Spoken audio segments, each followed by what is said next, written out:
परेशं साक्षातं गुरुवर कबीरं हृदि नुमः। यो ब्रह्माणं विदधाति पूर्वं यो वै वेदांश्च प्रणोति तस्मै तमःदेवमात्मबुद्धिप्रकाशं मुमुक्षुर्वै शरणमहं प्रपद्ये।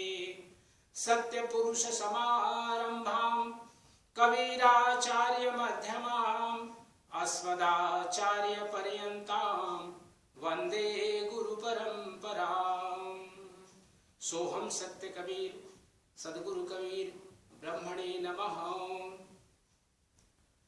परमादरणीय महंत साहब जी, परमादरणीय डॉक्टर साहब, सद्गुरु कबीर साहब के अनन्य प्रेमी भक्तों, Bharat, Canada, Mauritius, America, England और भिन्न भिन्न देशों में जहाँ से भी इस जूम के माध्यम से सत्संग में भाग ले रहे हैं, सभी आदरणीय महापुरुषों को सादर साहिब बंदगी, साहिब बंदगी, साहिब बंदगी। हम सब लोगों का परम सौभाग्य है सत्संग में भाग लेकर के हम अपने जीवन को धन्य बनाते हैं। और ये सुअवसर हमारे टोरंटो निवासी आदरणीय महंत श्री जय जागेश्वर साहब जी प्रदान कर रहे हैं। उनको और उनकी पूरी टीम को, सभी को बहुत बहुत धन्यवाद। अभी बहुत सुंदर भजन हम सब लोगों ने सुना बहन जी के द्वारा, और उसके पूर्व डॉक्टर साहब का बहुत ही गंभीर वाणी जो बीजक पर उनके प्रवचन चल रहे हैं। आज का विषय जैसे कि रखा गया है शीतलता, इन इंग्लिश काल्मनेस, तो थोड़े दो शब्द कहने का प्रयास कर रहे हैं हम भी। सतगुरु कबीर साहब ने कहा, संतन छोड़े संतई कोटिक मिले असंत, संतन छोड़े संतई कोटिक मिले असंत, मलय भुवंगन वेदिया शीतलता न तजंत। श्री सद्गुरुवे नमः। सद्गुरु कबीर साहब के वाणियों में शीतलता शब्द बहुत बहुत बार उपयोग किया गया है, लेकिन हम सब लोग समझें कि शीतलता वास्तव में है क्या। एक तो शीतलता हम लोग छाया को भी कह सकते हैं, धूप से एक तपती हुई धूप हो, कड़ी धूप हो, और उसमें हम कहीं छाया हमें मिल जाए, चाहे वो घर की छाया हो, वृक्ष की छाया हो, यह भी एक प्रकार की शीतलता है। चंद्रमा में शीतलता होती है, जहाँ कहीं ठंडी है उसमें भी शीतलता हम उसको कह सकते हैं। इसी प्रकार उग्र भाव अर्थात क्रोध का भाव हो और कहीं कोई सौम्य भाव हो तो उसमें भी शीतलता हो सकती है, सौम्यता अर्थात शीतलता। इसी प्रकार से उग्र रूप से जो ज्ञान है उसको हम लोग कहते हैं उग्र ज्ञान है, और भक्ति को हम लोग सौम्य कहते हैं अर्थात उसमें भी शीतलता होती है। सतगुरु कबीर साहब ने यह जब साखी कही है संत के बारे में, संत की विशेषता के बारे में बात कही है, और आज का यह विषय बड़ा ही व्यापक अर्थ लिए हुए है, क्योंकि शीतलता और उष्णता दोनों की आवश्यकता होती है। विशेष करके हम सब लोग पृथ्वी निवासी हैं, और पृथ्वी पर रहने वाले, चाहे वो वृक्ष हों, चाहे हम सभी जीव, जितने भी जीवधारी हैं, चाहे वो जड़ हो, चेतन हो, जल के अंदर रहने वाले हों, पृथ्वी पर थल पर रहने वाले हों, या आकाश में विहरण करने वाले हों, सभी को दोनों की आवश्यकता होती है, उष्णता के भी और शीतलता के भी। बिना इन दोनों के हम सब लोगों की जीवन यात्रा नहीं चल सकती है। तो ये भौतिक जगत में इसकी दोनों की आवश्यकता है, और दोनों का समन्वय यह जीवन की एक धारा है, जीवन की यात्रा है, जिसमें दोनों की आवश्यकता होती है। लेकिन जब हम आध्यात्मिक जगत में उतरते हैं तब शीतलता का भाव कुछ विशेष अर्थ ले लेता है, जिसके बारे में साहब ने कहा कि एक बहुत ही सुंदर भजन आया शब्दावली। हम सब जानते हैं सतगुरु कबीर साहब के 3 मुख्य ग्रंथों में, बीजक, शब्दावली और साखी ग्रंथ में शब्दावली में बहुत से भजन हैं, जो कि बहुत से भजनों को दोहराया गया है बीजक में से। तो उसी में से एक बहुत ही सुंदर भजन है जिसके बारे में ये बताया गया कि जो साधु जन है, संत जन है, महापुरुष हैं, इसमें कभी भी यह नहीं सोचना चाहिए। जब कबीर साहब साधु की बात कहते हैं तो ऐसा नहीं कि किसी वो विशेष परिवेशधारी, वेशधारी हो, उसका कोई विशेष वस्त्र हो, या उनका सिर मुड़ा हुआ हो या दाढ़ी बढ़ाई हुए हो, ऐसा कोई विशेष यूनिफॉर्म की बात नहीं करते। साधु का अर्थ है जो इन गुणों को अपने जीवन में धारण करता है। तो क्या गुण हैं जो शीतलता को प्रदान करने वाले हैं? सदगुरु कबीर साहब ने शब्दावली में इस भजन के माध्यम से बहुत सुंदर ढंग से बताया है। बहुत ही सरल इसके अर्थ हैं, इसलिए हम इसको उसकी बहुत व्याख्या नहीं करने की आवश्यकता होगी। साधु घट शील संतोष विराजे, अर्थात जो संत जन होते हैं उनके हृदय में या उनके जीवन में क्या होता है, वह है शील और संतोष, अर्थात जीवन में जो मिला उसके अनुसार अपने जीवन की यात्रा को ले जाना, और शील अर्थात अपने व्यवहार में सौम्यता लाना। ये संत के जीवन के लक्षण हैं। और क्या लक्षण बतला रहे हैं? दया स्वरूप सकल जीवन पर शब्द सरोवर गाजे। सदगुरु कबीर साहब कहते हैं जो साधुजन होते हैं उनके जीवन में दया होती है। दया अर्थात समस्त जीवों पर दया होती है, समस्त जीवों की रक्षण करना ये उनकी एक स्वभाव बन जाता है। और शब्द सरोवर गाजे, यहाँ पर शब्द जो शब्द है वह सार शब्द से अभिहित किया गया, क्योंकि सदगुरु कबीर साहब शब्द, ये जो शब्द की जब बात करते हैं तो ये बैखरी वाणी नहीं है। जो हम बात कर रहे हैं, लिखते हैं, ये शब्द नहीं है। अर्थात जो संत दया स्वरूप हैं और जीवन में सदा शब्द, सार शब्द को अपने जीवन में साधना का स्वरूप इन्होंने बना लिया है। और दूसरे पंक्ति में कहते हैं जहवा मन का मनोरथ जावे, अर्थात मन अर्थात होता है इसका, हम उसको माया कह सकते हैं। मन माया तो एक है, माया मन ही समाये, अर्थात मन जहां ले जाता है ताहि संग नहीं जावे, ये संत का लक्षण है। जो संत होते हैं, महापुरुष होते हैं, वो मन के अनुसार नहीं चलते अपने, बल्कि विवेक और बुद्धि के अनुसार चलते हैं। क्योंकि मन और माया, अभी बहुत सुंदर उसकी चर्चा हमारे डॉक्टर साहब ने किया इन इंग्लिश। और क्योंकि मन सदा हमें नीचे की ओर ले जाता है और हमें उन्मनी जो हमारी गति है, संत लोग उस यात्रा को अपने जीवन का लक्ष्य बनाते हैं। जहाँ मन का मनोरथ जावे, अर्थात मन की जहां पर वृत्तियां जाती हैं ताहि संग नहीं जावे। और सतवादी सतगुरु पहचाने आत्म दृष्टि दिखावे। एक दृष्टि है जो हम बाहर देखते हैं, जिसके माध्यम से हमारी जीवन यात्रा चलती है, आंखों के माध्यम से। एक है आत्मदृष्टि। आत्मदृष्टि में यही है दया, क्षमा, संतोष, शील, सत्य। इनको न स्वयं जीते हैं अपितु दूसरे को भी चलने की प्रेरणा प्रदान करते हैं। ये संतों का लक्षण है। निर्मल दशा सर्व सुखदाई आनंद घर रहवासा। जो ऐसे संत होते हैं जीवन उनका सदा आनंदमय रहता है, क्योंकि उनका जीवन निर्मल होता है। किसी प्रकार का मन में कोई क्लेश नहीं, किसी प्रकार का मैल नहीं उनके अंदर में है, इसलिए सदा आनंद का घर उनके जीवन में रहता है। और कहते हैं अगली पंक्ति में शुद्ध सुचाल सदा शीतल गति निस्दिन शब्द निवासा, अर्थात शब्द में, सार शब्द की साधना में सदा वो निरत रहते हैं। उनकी चाल शुद्ध होती है और उनकी गति सदा ही शीतल गति होती है। सदगुरु सत्य कहे निशिवासर, निशिवासर रात और दिन, निशि मतलब रात्रि, वासर माने दिन। सत्य नाम प्रकाशा, सत्य नाम का स्वयं अपने जीवन में प्रकाश करते हैं अपने हृदय मंदिर में, और दूसरों को भी उपदेश करते हैं। ये संतों का लक्षण है।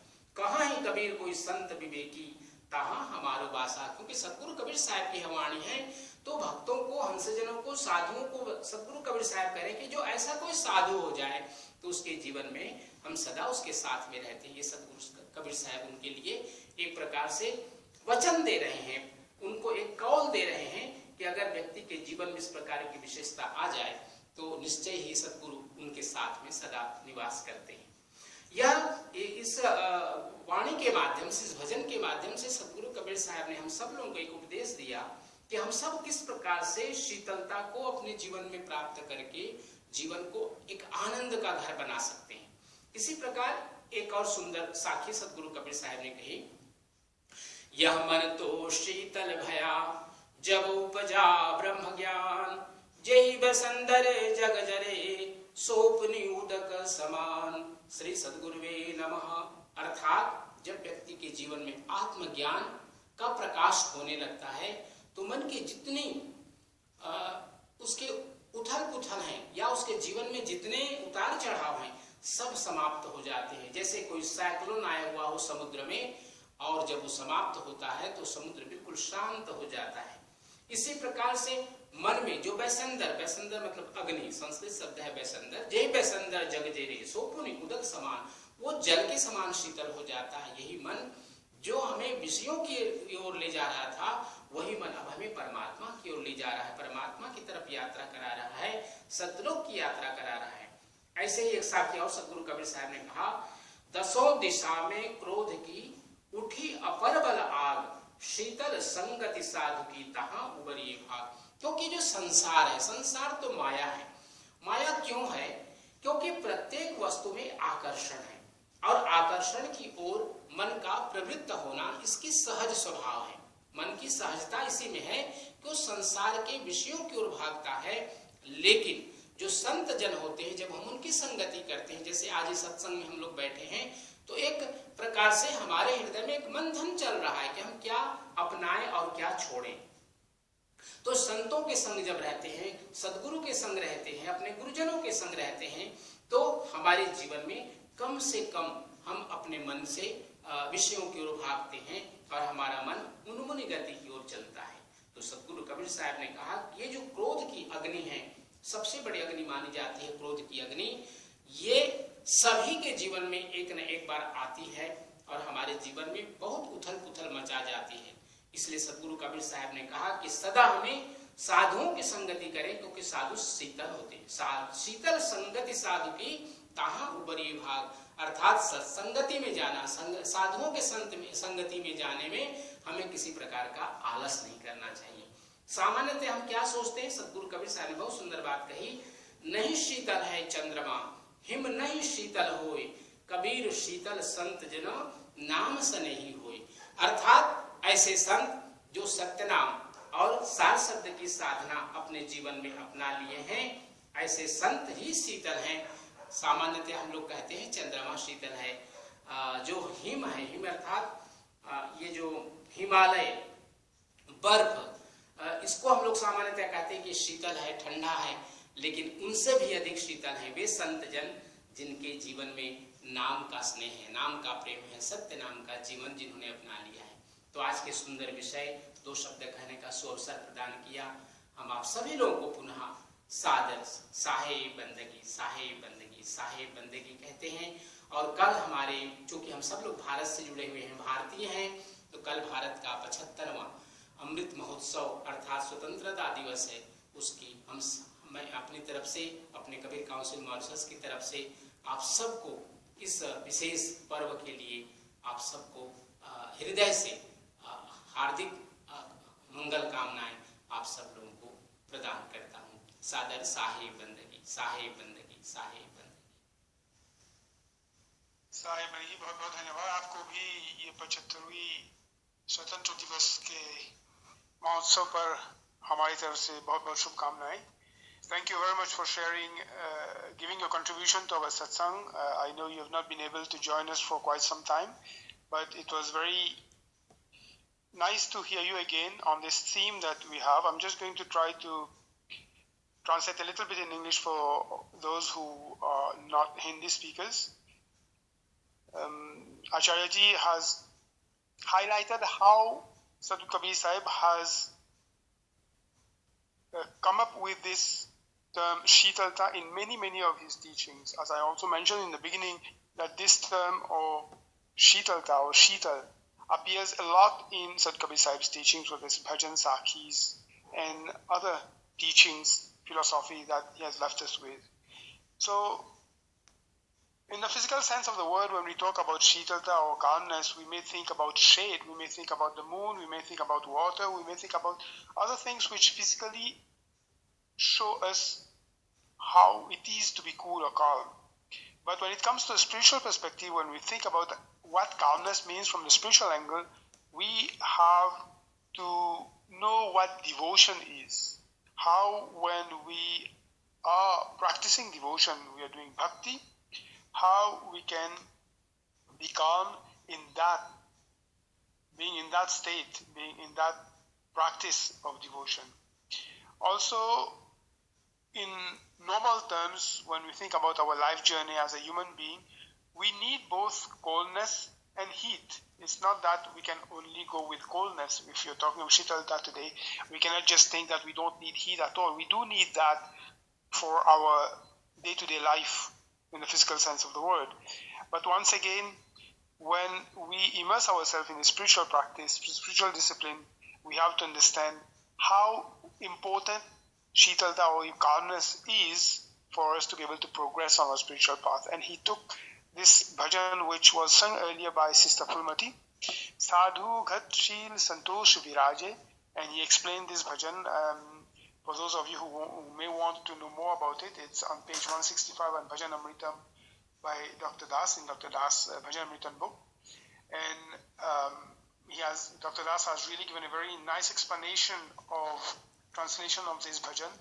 But as Acharya Ji mentioned, that saintly people who are immersed in the word all the time, who are immersed in the name of God all the time, they are the ones who manifest what we call calmness in this world.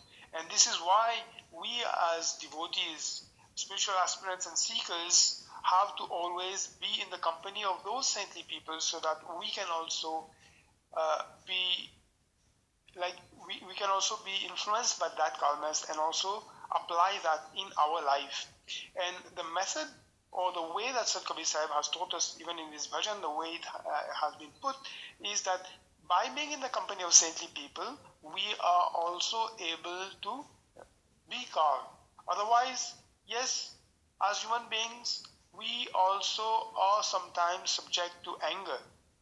And how do we manage that? How do we handle that? This is why by being in the company of saintly people, we are able to rid ourselves of any tendency that can lead us to anger. He also took many examples of other Sakhis. As I said, there are many Sakhis which Sant Kabir Sahib has, where Sant Kabir Sahib has highlighted the importance of Shitalta. One of them is how, once again, Sant Kabir Sahib is saying, like, however much you may think that the moon is calm or ice is calm, the calmness that saintly people harbor in them cannot be compared with that calmness that you can see or feel in ice or the moon. So, once again, what he's pointing at here, Sant Kabir Sahib is pointing at how saintly people has developed that attitude of calmness in them. And we, by being in their company, we are able to fulfill ourselves or make our life better. So, in short, this is what Acharya Ji has tried to explain to us, and I'm very grateful to him for having highlighted all those aspects from Sant Kabir Sahib's teachings. I'm sure all of us present in Satsang will also agree with me that we can benefit from such teachings and apply them in our lives. So thank you once again. At this point, I would like to request in a more better way. So Bandi Sahib for everyone.